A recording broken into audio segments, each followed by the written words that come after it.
Alrighty, Mr. Gatekeeper here. Let's see what we got here.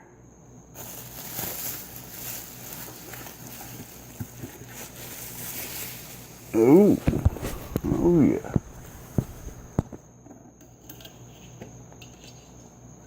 667V. Alrighty. Got a 667V here. From Mr. John,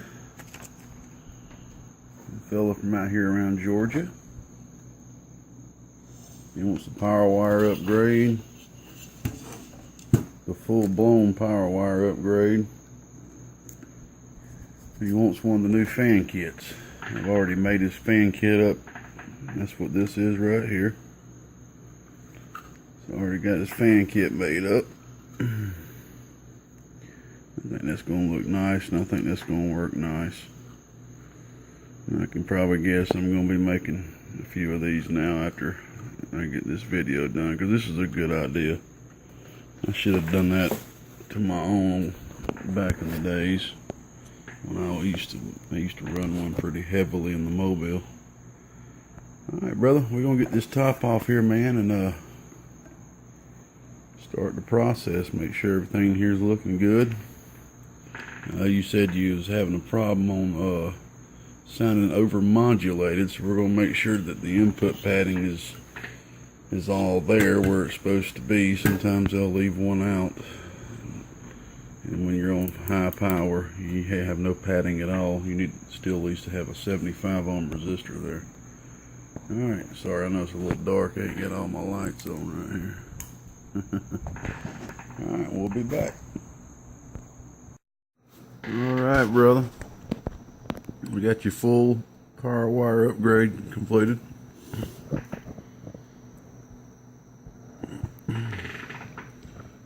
Got them already tinned up for you. Put some Andersons on if you want to. There's your choke going to your driver, powering your driver. One thing I did notice I changed out a silver dip mica, DM15 silver dip mica on the output tuning cap, which is right here.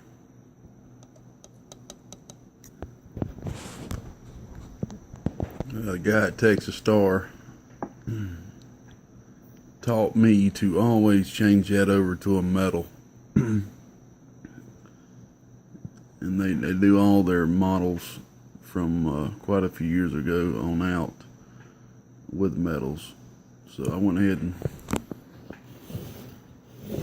and done that for you, man. Went ahead and put you 100 picofarad metal right there. You will see that the schematics calls for a 91 picofarad. As he said, they just use 100s now. But I did go through my bag, and guess what? I found a 100 and equaled right there about 93 picofarad. So real close to 91, man. But they use 100s. All right. Next on the list is Blue Meter mod. That's next on the list. So I'm gonna go ahead and tackle that. Then after that is the fun part, what I can't wait. That's the fan kit. Oh yeah. And I just noticed, man, since I've got this painted right here, I'm gonna have to paint your top too to match. So I'm gonna have to take this right here. The sun's gonna be coming up here in a little while. I'm gonna take this right here, man, and I'll put a coat. I'm gonna go wash it first, and I'm gonna put a coat of primer on it, thin coat of primer, one coat, and go ahead and blast it. I want that to match. I don't want it to be two different colors. Alright, man. And after that, you'll be plugging your fans right here.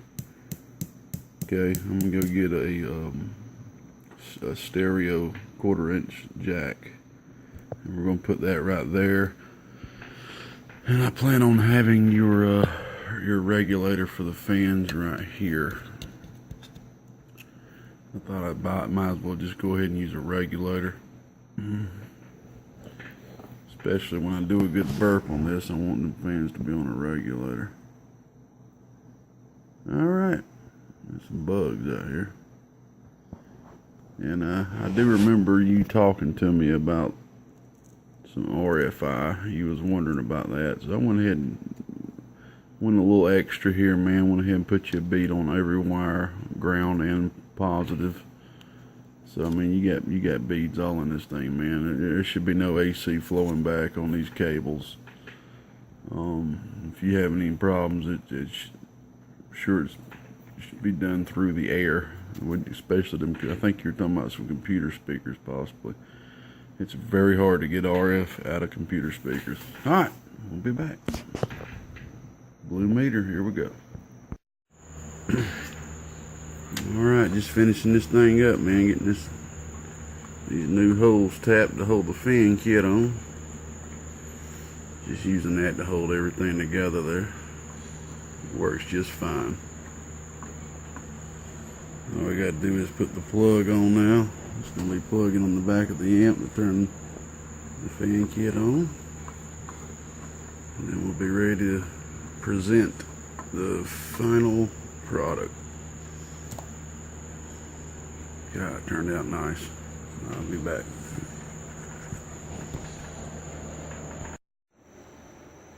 Alrighty, Mr. Gatekeeper here. Reaching about 2 o'clock Sunday morning. If you see any smoke, that is a celebration cigarette, because I am very happy with the way this turned out. Basically, from this angle, you can't hardly tell what type of amp this is. But you have a Texas Star 667V. Let's see if I can't get a little light over here. I might should have done. When I get done with the video, I'll unplug it and kind of get it in the light so you can see it a little better. But basically, as everybody knows, it's best to have fans on these boxes. They don't come with fans. Some of Texas Stars do, but majority of them that you see people have do not have fans on the heat sinks. Well, as you know, you can jump on eBay and couple of websites and buy fan kits, which basically are lids like you see here that will have a single fan on them, but they are more or less designed to turn your amplifier upside down. Well, my buddy from Valdosta, Georgia said he don't want that. He don't want to have to turn his Texas Star upside down, and I've heard that from a lot of other people as well. So I've had this in mind for a little while, and I just hadn't had time to make it a reality, but I'm glad that I've been able to now. It's equipped with 220 millimeter thin line fans. And as you can see, I've got some pretty tall legs on there to let it sit high enough off the ground that it gives it enough, or the surface it's sitting on, enough air to suck up in them fans to blow out both ends of the heat sink. And this is the first one that I've done. Here's the second one that I've done for Mr. Jigga Man out in Florida. I'm going to be shipping this one out to him. This one's got a pair of blue LED fans on it. And as you can see, I've also painted the case as well. So that one turned out very good too. So I'm going to start selling these because they are needed. They really are needed. And like I said, I'm going to see about getting some even taller feet to put on there to get it lifted up even more off. I had 2 longer ones. I didn't have 4. But these are good enough. And they are bolted. They're not glued. And as you can see, well, it's kind of hard to see. Like I said, once the video's done, I will get it more in the light. And let me show you the back side. Alright, I went ahead and utilized a plug here for the fan kit, okay, and I went ahead and labeled that fan using a factory label that comes with the Sweet 16s. Alright, the fans are regulated, and what I went ahead and did is something a little neat with the keyer. And as you see, it says, well, you know, that's for the CW that comes factory that we all convert. Well, now that's an actual manual keyer, and I will demonstrate that here in a minute. And I'll actually demonstrate it to show you the bias voltage. Alright, he wanted a power wire upgrade, full-blown power wire upgrade all the way, it's a full-blown power distribution upgrade all the way to the back of the transformers for the driver section and the final section. Alright, and then he wanted a blue meter mod, which just basically turns the meter here. Now I got a little foot pedal down here, and I'm going to demonstrate the keyer. Alright, as soon as I turn the switch on, which then turns the fans on. I think it'd have been neat to put some blue LED fans on here since this is blue. There's the keyer. Of course, we ain't got no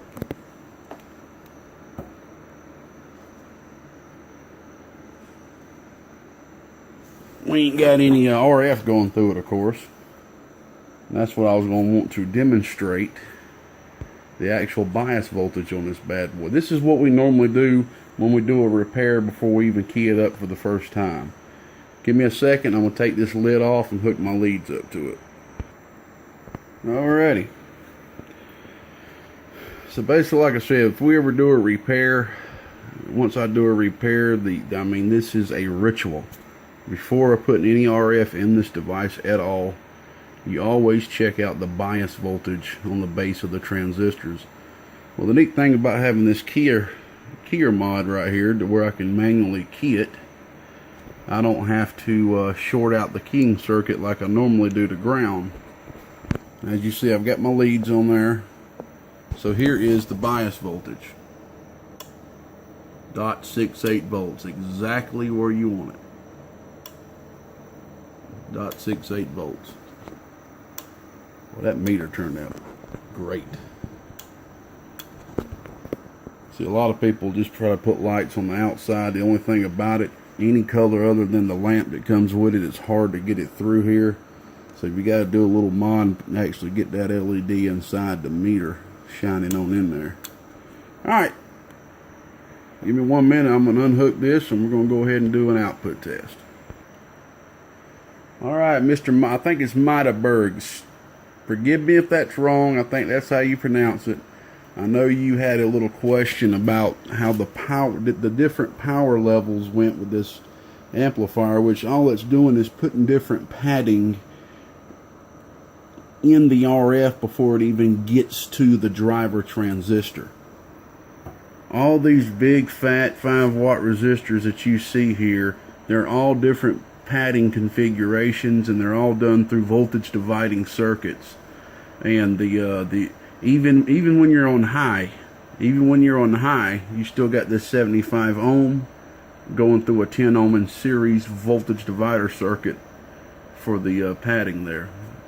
And that was one of your questions. You want to make sure it did have the padding there, because like I said, some people will cut this resistor off right here when they do the conversion, and you know, they just don't know any better. That's pretty much all that's about right there. And because I've actually seen some schematics that calls to do that. I have seen some schematics that call to do that, but you're supposed to leave that on. I always add that when I see that that's not on there. Here's your voltage regulating circuit right here for the two fans, which is pulling about 0.4, half an amp. That's why we got a little heat sink on there, just to help with the power, the heat dissipation. Alright, before I continue, let me show you so everybody can see. Here are the factory wires. You're pretty much looking at some good 10 gauge wire, okay? And if you see the difference of the wire now, I can kind of just hold it up here, you can see it. And it's a pretty big difference. It's definitely overkill, but overkill when it comes to the DC current is never a bad thing at all. And as you see, we got the power wire coming here, 2/8 gauge per board. And here's the Upgrd going all the way to the back of the transformer right here. Okay, this is some good stiff 12, and there was like 22 gauge on there to begin with. All right, and here you go right here. This right here is a good, pretty stiff 16 gauge, which, like I said, there was 22 gauge on there before. So now the driver section's got a little stiffer wire on it as well. So you got a whole new power current distribution system now. Okay, and there's your fan. We got ferrite beads on everything. We got a ferrite bead on each fan. Got a ferrite bead on each section of the regulator right there, and even right there at the plug. And I went ahead and put beads on even the power and the negatives in that. I want to give a shout out to Mr. Tech 9. I remember I done one of my first power wire upgrades, and he shot me a little comment and said, "Hey man, you might want to try putting them ferrite beads on them power wires there, on them Texas Stars. They don't come with it factory, you know. They don't come with beads on them power wires factory. But it's always good to add them," and he definitely is right. A power wire going through a bead like this right here is considered a one-turn wrap RF-wise. That's considered one turn, and can cause can help on certain frequency range, no doubt about it. A one turn sometimes is all you need, so it's best to have that anyway. But Upgrd was talking about he was having some RF issues in his house there, so I thought I would just go a little heavier on that for him. All right, man. Now, real quick, I want to explain the different power levels. You got 4 different power levels. This variable is active any power level. I know you asked about that.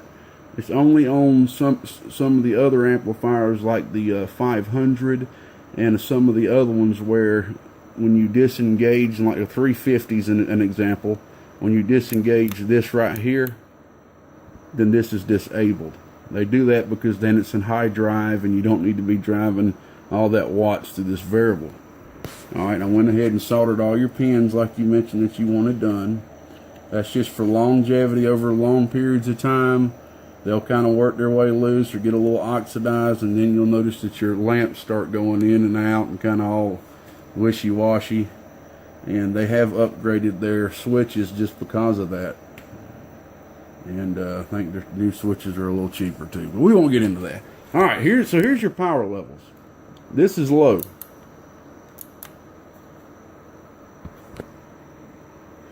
That's low. 1000 watt slug.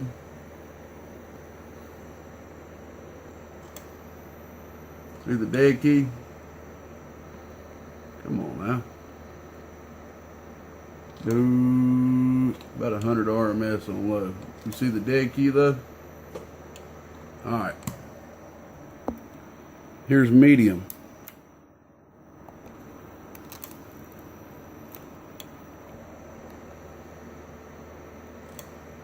Yeah, the dead key's a little higher now.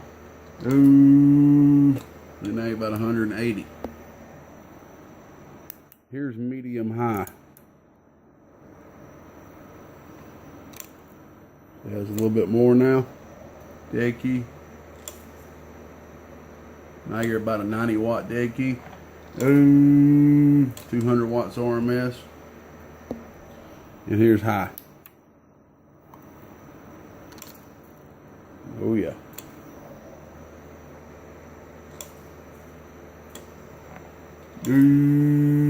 About 220. Alright, we're on 14.6 volts. I like to show what an amp's going to do on a normal, mobile setup with, factory alternator voltage. And then I'm the type of guy I like to take it on further and let you see what this thing's going to do on the max end when it's balls to walls. That's just I mean, that's the fun part, you know what I'm saying? Seeing what that thing's gonna do on the high end there. All right, let's take a look at the peak, the way it sits. We're on the servo supply. We're on high. Like I said, this variable is active, and let me go ahead and show you. See, we're on high now, okay?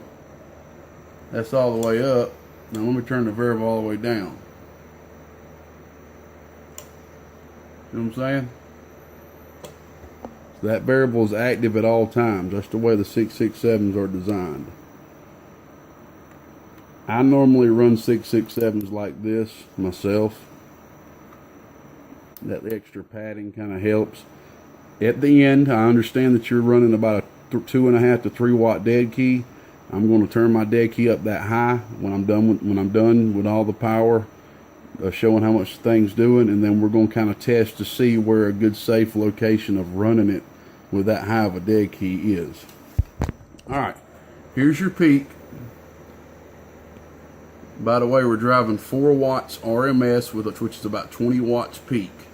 4 watts RMS. Close to 500 watts. That's typical for these amplifiers at this drive level. Alright. Oh gosh. Here's your input reflect. Ooh, beautiful. Bit of focus. Ooh, yeah.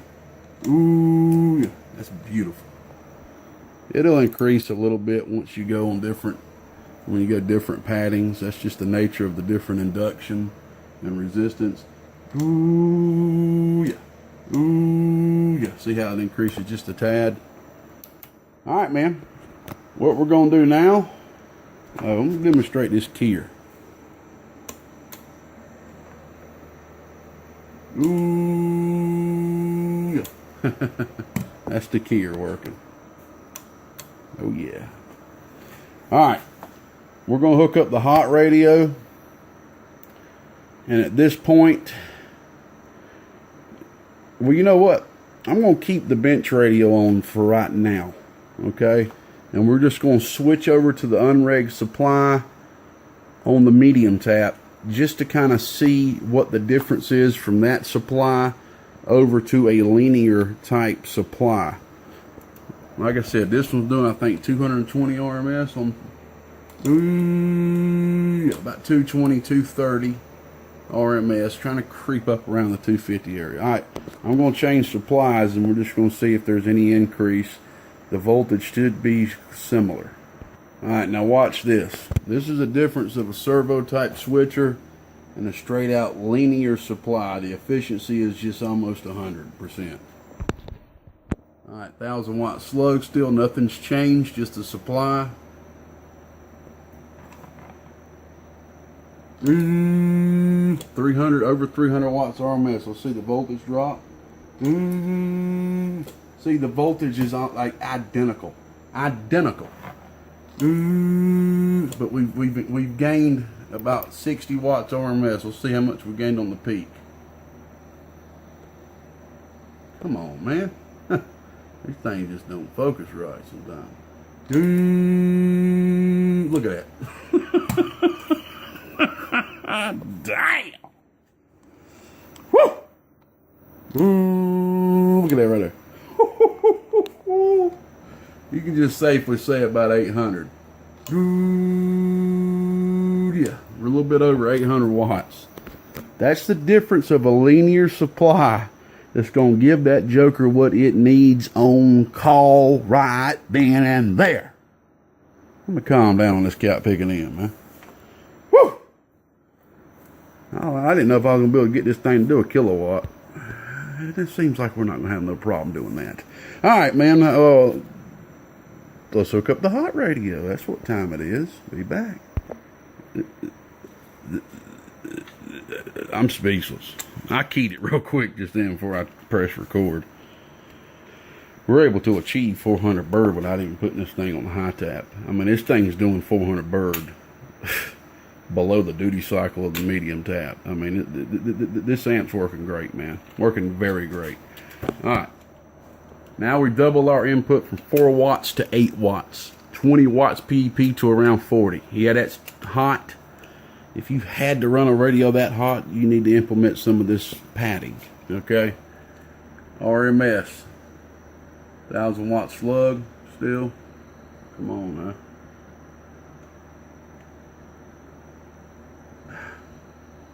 I'm sorry about this. I always have problems with it.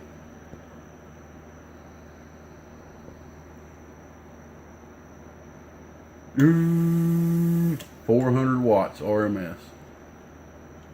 Ooh, over 400 watts RMS. Let's look at this voltage drop. 13.5 volts. Unbelievable. I know it's busting over a kilowatt now. Close, 900 watts. It'll be busting a kilowatt once I flip that thing on the high tap. I don't want that voltage to sit on there. Alright, this is going to be a quick burp.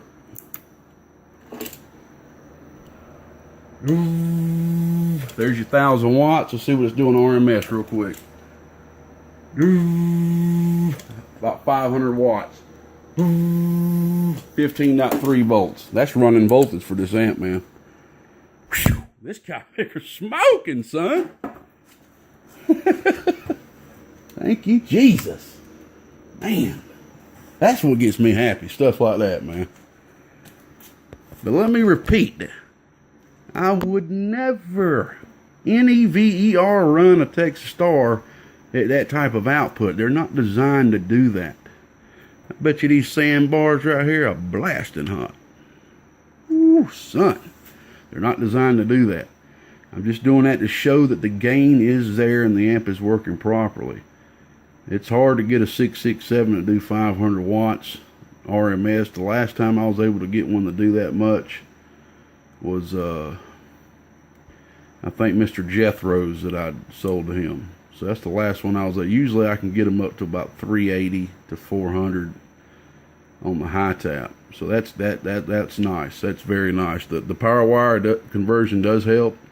Taking out the fuses does help. Fuses, you always need to fuse your equipment up under the hood. That's where the fuses need to be.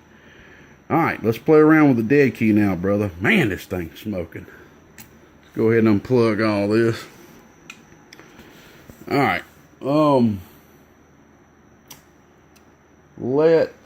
Let's unhook the hot radio. We're gonna hook up the bench radio, and we're gonna roll like that. And I'm gonna go ahead and hook it back up on the servo too. So I'm gonna go ahead and press pause so you won't have to watch me do all this. And by the way, good God, man, look at dang miniature rat. It's a big bug, man. I bet you my son can get on that thing and ride it. Just to show you, here's my power wires that I use on the servo here. They go right there to the back of the 100 amp supply. I had somebody mention something about, why don't you show your power wires so we know you ain't using. Look, man, you're seeing. Alright, brother, I know your question was about your dead key, this and that, how high up. Well, see, sometimes that's kind of a trick question because it's all about the radio, okay? It's all about the radio. It pretty much is all about how many watts RMS are you swinging forward from the dead key that you're at. For example, I can be dead keying, as you see, 10 watt slug.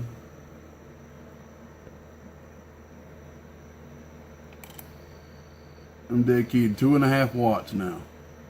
Remember, that's what you said about 2.5 watts. Alright. So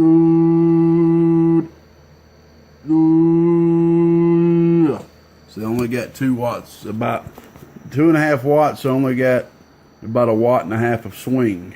Okay, so that's pretty much what I call your headroom. Now I could be swinging backwards with this amplifier in one setting, while on my hot radio over there, since it has more headroom, I'm swinging 2.5 watt dead key and swinging 8 watts. Then I won't be swinging backwards. So it's all got to do with your radio too. You know what I'm saying? with these amplifiers, I try not to dead key no more than 2 watts at the most. You know, that's my perspective. I know there's people out there running 4 watts, this and that. A lot of people are swinging backwards and they don't even know it. I'm going to demonstrate that now. I've been wanting to demonstrate that on video for a minute now. I'm going to show you how you can be oversaturating your transistors but still thinking you're swinging forward. Alright, we'll leave it on high. We'll turn it all the way up. That gives us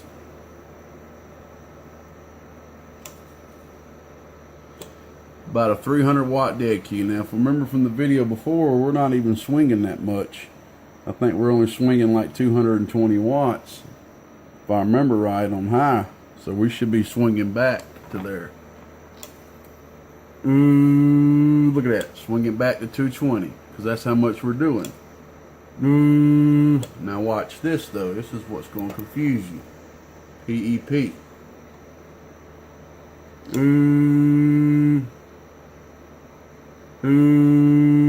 I'm swinging forward. That right there is what blows up more amplifiers than anything, from the heat that's caused by oversaturating your transistors. If anybody don't get anything out of any of my videos, get this. I just showed you you're dead keying 300 watts and swinging back to 220 watts RMS. But on peak, you're dead keying 300 watts, swinging close to 500.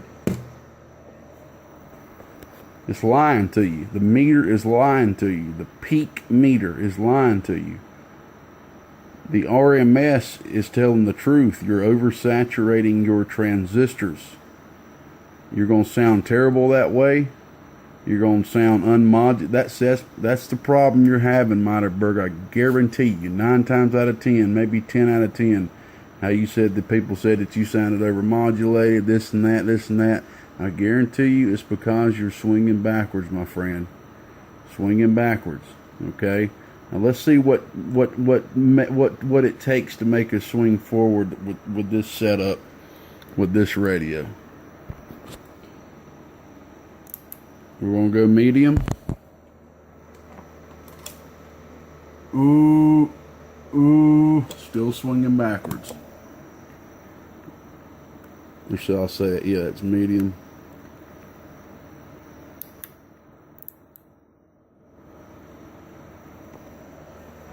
Medium high, I believe it is. Ooh, swinging forward just a little bit there now. Alright, let's go both in. Ooh, dear. Now we're swinging forward.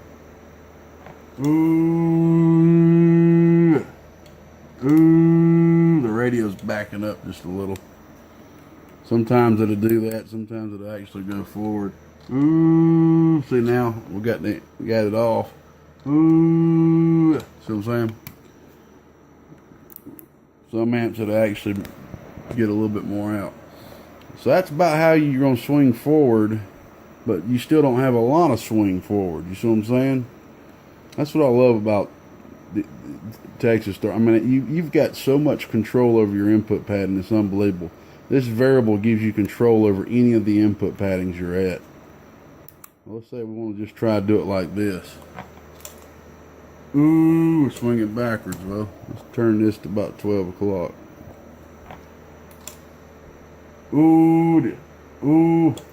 Like not swinging at all.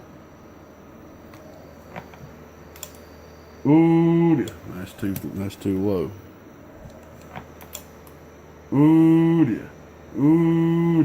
Got a little swing there. So that kind of shows you 2.5 watt dead key with this particular radio. Doing 4 watts RMS is too high of a dead key to run. I would bump it down to 2 watts or 1.5 watts, probably about 1.5 watts. But like I said, it's all about your radio.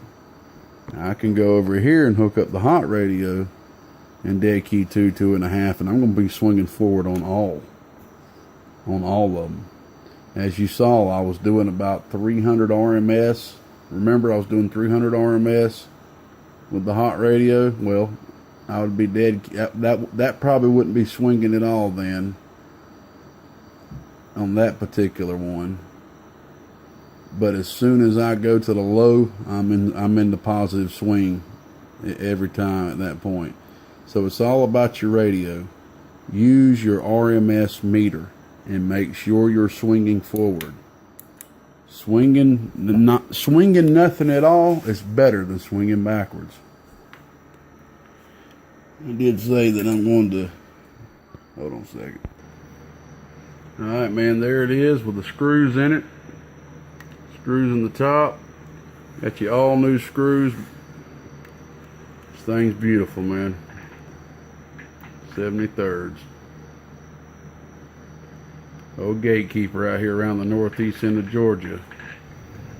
If you want one of these fan kits, give me a shout at 3manpro@gmail.com.